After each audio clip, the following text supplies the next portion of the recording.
Summer na naman, nakaka-stress ang taas ng bills. Sa sobrang init din, nagbibigay ng sakit ng ulo sa atin. Buti na lang meron ako nitong Calming Hagod Balm. Ito yung go-to ko every time na sumasakit yung ulo ko. Ito yung Zenhaler. Nakakatuwa kasi ang cute-cutesy nito. Pwede mong ilagay sa bag, sa pouch, sa pocket mo. You can bring it anywhere with you.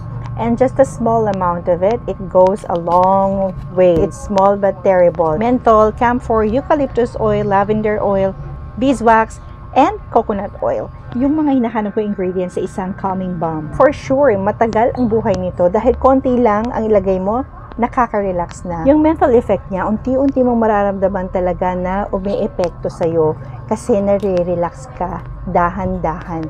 And yun yung nakakatuwa dito kasi nga, konting amount lang, it really goes a long way. Kaya makakatulong sa atin ito ngayong panahon na to. And hindi lang ngayong panahon na may tag-init na nakaka-stress sa mga taas ng bills, kundi everyday.